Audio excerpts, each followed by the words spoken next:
എല്ലാ കൂട്ടുകാർക്കും പുതിയൊരു വീഡിയോയിലേക്ക് സ്വാഗതം. അപ്പോൾ കഴിഞ്ഞൊരു വീഡിയോയിൽ ഇൻ്റർവ്യൂസിലെ സ്ഥിരം ക്വസ്റ്റ്യനായ tell me about yourself എന്ന ക്വസ്റ്റ്യന് ആൻസർ പറയാൻ നമ്മൾ പഠിച്ചു. അതുപോലെ തന്നെ ഇമ്പോർട്ടൻ്റ് ആയ ഒരു കാര്യമാണ് അപ് ടു ഡേറ്റ് ആയിട്ടുള്ള റെസ്യൂമേ നമ്മുടെ കയ്യിൽ ഉണ്ടായിരിക്കുക എന്നത്.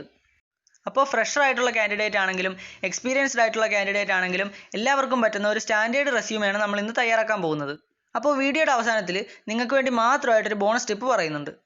അപ്പോൾ ഇതുപോലെയുള്ള career, educational and social responsibility കണ്ടൻസിനായിട്ട് നമ്മുടെ ചാനൽ സബ്സ്ക്രൈബ് ചെയ്യുക, തൊട്ടടുത്തുള്ള ബെല്ലൈക്കൺ എനേബിൾ ചെയ്യുക. അപ്പോൾ നമുക്ക് നേരെ വീഡിയോയിലേക്ക് പോകാം. അപ്പോൾ ഈ റെസ്യൂമേ ഫ്രഷേഴ്സിനും എക്സ്പീരിയൻസ് ഉള്ളവർക്കും ഒരേപോലെ ഉപയോഗിക്കാവുന്നതാണ്. ടൈംസ് ന്യൂ റോമൻ എന്ന ഫോണ്ടാണ് നമ്മൾ റെസ്യൂമേയിൽ ഉപയോഗിക്കുന്നത്. മെയിനായിട്ടും ടൈംസ് ന്യൂ റോമൻ 12ഉം 14ഉം സൈസാണ് റെസ്യൂമേയിലേക്ക് വേണ്ടി നമ്മൾ സെലക്ട് ചെയ്യുന്നത്. ആദ്യം സെൻട്രൽ അലൈൻമെൻറ്റിൽ നമ്മുടെ പേര് ഫുൾ ക്യാപ്സിൽ ബോൾഡായിട്ട് ടൈംസ് ന്യൂ റോമൻ 14, നമ്മുടെ ഇനിഷ്യൽ ഇടാനായിട്ട് കുത്തിരേണ്ട ഒരു സ്പേസ് ഇട്ടിട്ട് ഇനിഷ്യൽ ഇട്ടാൽ മതി. എൻ്റെ പേര് രോഹിത് എസ് എന്നാണ്, രോഹിത് സ്പേസ് എസ്. അടുത്തത് 2 ലൈൻ മാറ്റി ഇമെയിൽ ഐ ഡി. ഇപ്പോൾ email I D full small ലെറ്റേഴ്സിൽ. അടുത്തത് കോൺടാക്റ്റ് നമ്പർ, 2 നമ്പർ പ്രൊവൈഡ് ചെയ്യണം. അപ്പോൾ 2ലും രാജ്യത്തിൻ്റെ കോഡ് ഉൾപ്പെടുത്തിയിരിക്കണം. അപ്പോൾ അടുത്തത് കരിയർ ഒബ്ജക്റ്റീവ്, അതായത് നമ്മൾക്ക് നമ്മുടെ കരിയർ കൊണ്ട് എന്താണ് ലക്ഷ്യം വെക്കുന്നതെന്നാണ് കരിയർ ഒബ്ജക്റ്റീവ് എഴുതേണ്ടത്. അപ്പോൾ നമ്മൾ 2 or 3 ലൈനിൽ കൂടുതലാവാൻ പാടില്ല.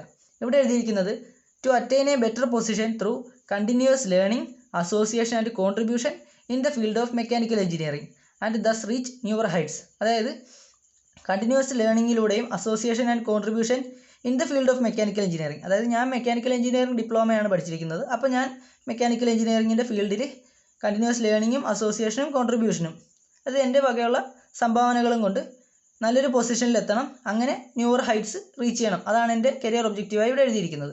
അടുത്തത് ഒരു സ്പേസ് വിട്ടിട്ട് എഡ്യൂക്കേഷണൽ ക്വാളിഫിക്കേഷൻസ്. ഓർക്കുക, ഹെഡിങ്സ് ഒക്കെ ഫുൾ ക്യാപ്സിൽ, ഇത് മാത്രമേ 14 ആവശ്യമുള്ളൂ, ബാക്കി എല്ലാം 12 ആണ്. അത് മാത്രം ബോൾഡിൽ ഹൈലൈറ്റ് ചെയ്തേക്കുക, ബാക്കിയൊന്നും ബോൾഡ് ആക്കണമെന്നില്ല. അടുത്തത് എഡ്യൂക്കേഷണൽ ക്വാളിഫിക്കേഷനാണ് വേണ്ടത്. ഇത് അപ്പോൾ മൈസെൽഫിൽ പറഞ്ഞതുപോലെ ആദ്യം നമ്മുടെ ഏറ്റവും വലിയ ക്വാളിഫിക്കേഷനാണ് വേണ്ടത്, അതിൻ്റെ താഴെ ചെറുത്, അതിൻ്റെ താഴെ വീണ്ടും ചെറുത്. അപ്പോൾ ഞാൻ ഡിപ്ലോമയാണ് പഠിച്ചത്. അപ്പോൾ pursuing diploma in mechanical engineering from government polytechnic college Kottayam with an aggregate of 87% up to the last semester. അതായത് ഞാൻ ഈ റെസ്യൂമേ ഉണ്ടാക്കിയത് ലാസ്റ്റ് സെമസ്റ്ററിലാണ്, അതുകൊണ്ടാണ് പെർസ്യൂവിംഗ് എന്ന് എഴുതിയത്. അതായത് കണ്ടിന്യൂ ചെയ്തുകൊണ്ടിരിക്കുകയാണ്. അപ്പോൾ നിങ്ങൾ കംപ്ലീറ്റഡ് ആയിട്ടുള്ള ആളാണെങ്കിൽ നിങ്ങൾക്ക് completed diploma in mechanical engineering, അല്ലെങ്കിൽ നിങ്ങളുടെ എന്താണോ ഡിഗ്രി ആ ഡിഗ്രി ഉദാഹരണത്തിന് നിങ്ങളൊരു ഡിഗ്രി കഴിഞ്ഞ ആളാണെങ്കിൽ കംപ്ലീറ്റഡ് ഡിഗ്രി ഇൻ ഏതാണോ ഫീൽഡ് അത് ഫ്രം എവിടെ നിന്നാണോ, ഏത് ഇൻസ്റ്റിറ്റ്യൂഷനിൽ നിന്നാണോ പാസ്സാകുന്നത് അല്ലെങ്കിൽ പഠിച്ചുകൊണ്ടിരിക്കുന്നത് അത് വിത്ത് ആൻ അഗ്രിഗേറ്റ് ഓഫ്, അതായത് എത്ര പെർസെൻറ്റേജ് ഉണ്ടായിരുന്നു മാർക്ക്, ഏത് വർഷമാണ് കംപ്ലീറ്റ് ചെയ്തത്. അപ്പോൾ അടുത്തത് HSC higher secondary education in biomaths from LMHSS Alappuzha with an aggregate of 84%, ബ്രാക്കറ്റിൽ നമ്മൾ പാസ്സായ വർഷം. അടുത്തത് അതുപോലെ തന്നെ SSLC from LMHSS with an aggregate of 98%, ബ്രാക്കറ്റിൽ വർഷം. അപ്പോൾ ഇത്ര നമുക്ക് പേര് വേണം, അത് കഴിഞ്ഞ് ഇമെയിൽ ഐ ഡിയും കോൺടാക്ട് നമ്പറും 2 നമ്പർ കൊടുക്കണം, കരിയർ ഒബ്ജക്റ്റീവ് എഴുതണം, അത് കഴിഞ്ഞ് എഡ്യൂക്കേഷണൽ ക്വാളിഫിക്കേഷൻ. ഇനി അടുത്ത എന്താണെന്ന് നമുക്ക് നോക്കാം. അടുത്തത് നമുക്ക് വേണ്ടത് ടെക്നിക്കൽ സ്കിൽസ്, അതായത് നിങ്ങളുടെ സ്കിൽസ് പറയുക. അതായത് നിങ്ങളിപ്പോൾ ഒരു ഡിഗ്രി കഴിഞ്ഞ ആളാണെങ്കിൽ ടെക്നിക്കൽ സ്കില്ലായിട്ട് നിങ്ങളുടെ കോഴ്സിൽ നിന്ന് കിട്ടിയ ഔട്ട്കംസ്, അതാണ് ഇവിടെ പറയേണ്ടത്. ഞാൻ മെക്കാനിക്കൽ ടെക്നിക്കാരനായതുകൊണ്ട് lathe operations, AutoCAD, arc welding, പിന്നെ basic mechanical operations like soldering, brazing, carpentry, sheet metal fitting, foundry, അതുപോലെ ബേസിക് നോളജ് ഇൻ പൈതൺ. അപ്പോൾ ഇതിന് പകരം നിങ്ങൾക്ക് നിങ്ങളുടെ കോഴ്സിൽ നിങ്ങളുടെ വിദ്യാഭ്യാസ യോഗ്യത അനുസരിച്ച് നിങ്ങൾക്ക് കിട്ടിയ സ്കിൽസ് അടയാളപ്പെടുത്താവുന്നതാണ്. അപ്പോൾ പ്രത്യേകം ശ്രദ്ധിക്കുക, നിങ്ങളുടെ റെസ്യൂമേയിലുള്ള സ്കിൽസ് എന്താണോ അതൊക്കെ നിങ്ങൾക്ക് അറിഞ്ഞിരിക്കണം. അതിൻ്റെ ബേസിക് കാര്യങ്ങൾ അഥവാ ഇൻ്റർവ്യൂവർ ചോദിച്ചാൽ നിങ്ങൾക്ക് ഉത്തരം പറയാൻ പറ്റിയിരിക്കണം. അങ്ങനെയുള്ള കാര്യങ്ങൾ മാത്രമേ എഴുതാവൂ. അടുത്തത് വേണ്ടത് ഇൻറ്റേൺഷിപ്സ് ഓർ വർക്ക്ഷോപ്സ്, അതായത് നിങ്ങളുടെ കോഴ്സ് പഠിക്കുന്ന സമയത്ത് നിങ്ങൾക്ക് കിട്ടിയ എക്സ്ട്രാ നോളജ് അല്ലെങ്കിൽ extra experience. 10 days of industrial training at KSRTC depot Changanassery Kottayam. അടുത്തത് completed 1 day of workshop in Bosch laboratory at GPTC Kalamassery. പിന്നെ attended 5 days employability training programme conducted by Mahindra pride classroom. അതായത് എനിക്ക് പഠിക്കുമ്പോൾ ഒരു ഇൻഡസ്ട്രിയൽ ട്രെയിനിങ് ഉണ്ട്, അപ്പോൾ ഞാൻ അതാണ് ഇവിടെ ആദ്യം കൊടുത്തേക്കുന്നത്.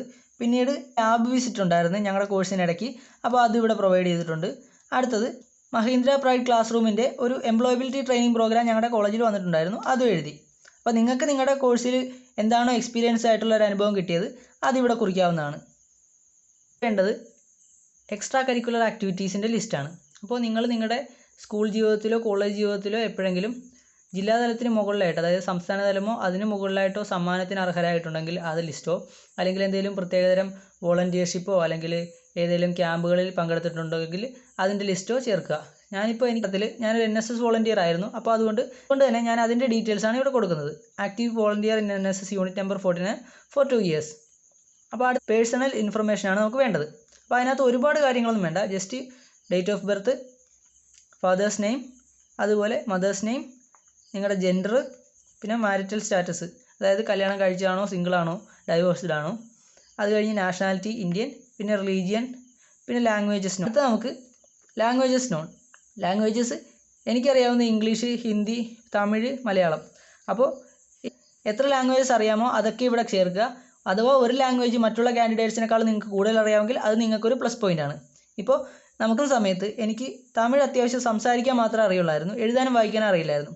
എന്നാൽ ഇപ്പോഴാണെങ്കിൽ തമിഴ് പഠിച്ചിട്ടുണ്ട്, തമിഴ് എഴുതാനും വായിക്കാനും പഠിച്ചു. അപ്പോൾ തമിഴ് പഠിക്കാനായിട്ട് ആഗ്രഹമുള്ളവർ നമ്മുടെ ഡിസ്ക്രിപ്ഷൻ ബോക്സിൽ ചെല്ലുക. നമ്മൾ ഓൾറെഡി തമിഴ് അക്ഷരമാലകൾ വീഡിയോ പബ്ലിഷ് ചെയ്തിട്ടുണ്ട്.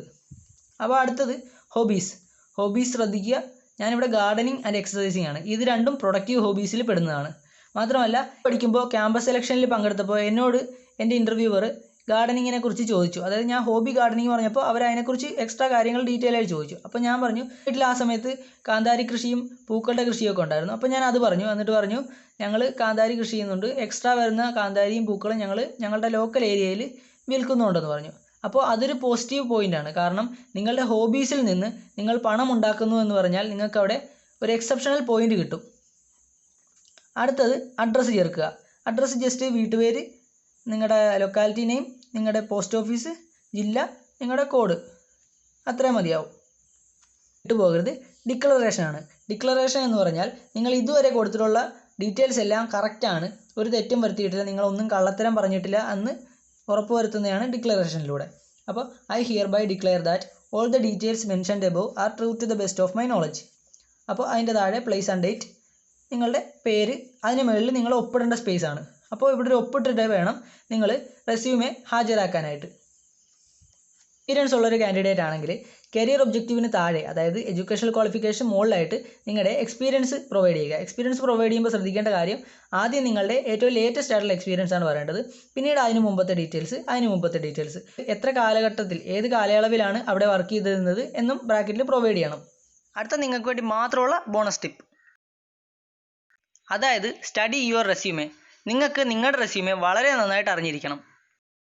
നമ്മളിൽ പലരും ഇൻ്റർവ്യൂകളാകുമ്പോഴേക്കും ഏതെങ്കിലും ഇൻ്റർനെറ്റ് കഫേയിൽ പോയി പെട്ടെന്നൊരു റെസ്യൂമെ സെറ്റാക്കി എടുക്കും, അല്ലെങ്കിൽ ഏതെങ്കിലും കൂട്ടുകാരുടെ റെസ്യൂമെ കോപ്പി അടിക്കും. പക്ഷേ നമ്മൾ പോലും പ്രതീക്ഷിക്കാതെ സംഭവിക്കുന്നത് എന്താണെന്ന് വെച്ചാൽ, നമ്മുടെ ഇൻ്റർവ്യൂവേഴ്സ് ഏറ്റവും കൂടുതൽ ചോദ്യങ്ങൾ ചോദിക്കുന്നത് നമ്മുടെ റെസ്യൂമെ ബേസ്ഡ് ആയിട്ടായിരിക്കും. ടെക്നിക്കൽ ചോദ്യങ്ങൾക്കൊക്കെ ഉത്തരം പറഞ്ഞാലും നമ്മുടെ സ്കിൽസിനെയും നമ്മുടെ ഹോബീസിനെയും കുറിച്ച് പറയുമ്പോൾ റെസ്യൂമെയിലുള്ളതുമായി യാതൊരു ബന്ധമില്ലാത്ത കാര്യങ്ങൾ സംസാരിച്ചാൽ നമ്മളെ അവർ തീർച്ചയായും റിജക്റ്റ് ചെയ്യും. അതുപോലെ റെസ്യൂമെയിൽ പ്രൊവൈഡ് ചെയ്തിരിക്കുന്ന ഇൻറ്റേൺഷിപ്പ് ഡീറ്റെയിൽസിനെ കുറിച്ചും എക്സ്പീരിയൻസസിനെ കുറിച്ചും നിങ്ങൾക്ക് പൂർണ്ണമായും സംസാരിക്കാനുള്ള കഴിവുണ്ടായിരിക്കണം. നമ്മുടെ നോളജിനേക്കാളും നമുക്ക് ഒരു ഇൻ്റർവ്യൂവിൽ സെലക്ഷൻ കിട്ടുമോ ഇല്ലയോ എന്ന് തീരുമാനിക്കുന്നത് നമ്മുടെ കമ്മ്യൂണിക്കേഷൻ സ്കിൽസും കോൺഫിഡൻസ് ലെവലുമാണ്. അപ്പോൾ വീഡിയോയെക്കുറിച്ചുള്ള നിങ്ങളുടെ വിലപ്പെട്ട അഭിപ്രായങ്ങൾ കമൻറ്റ് ബോക്സിൽ രേഖപ്പെടുത്താൻ മറക്കരുത്. ഇഷ്ടമായെങ്കിൽ like and subscribe and don't forget to click on the bell. Take care and stay safe guys.